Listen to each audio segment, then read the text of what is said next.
পাতা ফাঁদে পা দিয়ে বিপদে ইসরায়েলের সেনারা। হিজবুল্লাহর কিল জোনে পুড়ে ছাই 5 মার্কাভা ট্যাঙ্ক।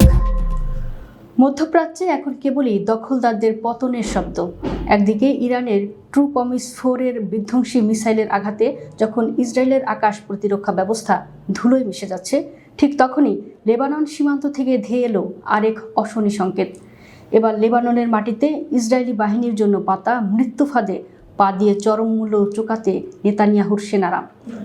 হিজবুল্লাহ নিখুঁত ও বিধ্বংসী কিল জোনে পড়ে আক্ষরিক অর্থেই পুড়ে ছাই হয়ে গেছে ইসরায়েলের অহংকার 5টি অত্যাধুনিক মার্কাভা ট্যাঙ্ক। ইরানের সর্বোচ্চ নেতা আয়াতুল্লাহ আলী খামেনির শাহাদাতের পর মধ্যপ্রাচ্যের প্রতিরোধ অক্ষ যেন আরও ভয়ঙ্কর রূপ ধারণ করেছে।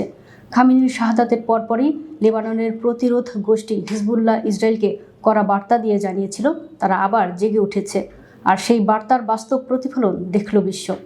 মঙ্গলবার দক্ষিণ লেবাননের ভূখণ্ডে ইসরায়েলি সাজোয়া বাহিনী যখন দম্ভ ভরে তাদের মার্কাভা ট্যাঙ্ক নিয়ে অনুপ্রবেশের চেষ্টা করে, তখন তারা ঘুণাক্ষরে টের পায়নি যে তাদের জন্য কি ভয়ঙ্কর ফাঁদ পাতা রয়েছে।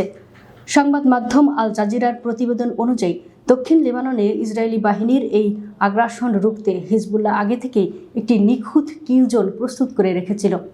স্থানীয় সময় মঙ্গলবার সন্ধ্যা 6টার দিকে ইসরায়েলি ট্যাঙ্কগুলো সেই ফাঁদে পা দেওয়া মাত্রই চারদিক থেকে শুরু হয়ে রুশ অ্যান্টি ট্যাঙ্ক গাইডেড মিসাইলের বিধ্বংসী বৃষ্টি। চোখের পলকে একের পর এক আঘাত হেনে 5টি ইসরায়েলি মার্কাভা মেইন ব্যাটল ট্যাঙ্কে ধ্বংসস্তূপে পরিণত করে হিজবুল্লাহ যোদ্ধারা। শুধু তাই নয়, নাবাতীয় শহরের আকাশে একটি ইসরায়েলি ড্রোনও নিখুঁতভাবে ভূপাতিত করা হয়। লেবানন সীমান্তে এটি কোনো বিচ্ছিন্ন ঘটনা ছিল না। হিজবুল্লাহ জানিয়েছে ইসরায়েলি বাহিনীর সমাবেশ লক্ষ্য করে তারা শুধু একদিনেই 3টি পৃথক রকেট ব্যারেজ সহ মোট 9টি সুসংগঠিত সামরিক অপারেশন চালিয়েছে। হিজবুল্লাহর এই বহুমুখী হামলায় ইসরায়েলি বাহিনী এখন আক্ষরিক অর্থেই দিশেহারা। তারা লেবাননের মাটিতে রুশ অ্যান্টি ট্যাঙ্ক মিসাইল এবং ম্যান প্যাডস এর যে তীব্র প্রতিরোধের মুখে পড়েছে তা ইসরায়েলি সামরিক বাহিনীর জন্য এক নতুন এবং ভয়াবহ চ্যালেঞ্জ। হিজবুল্লাহর এক ঊর্ধ্বতন কর্মকর্তা এই উত্তপ্ত পরিস্থিতিকে যুদ্ধের কৌশলগত চূড়ান্ত পর্যায় হিসেবে আখ্যা দিয়েছেন।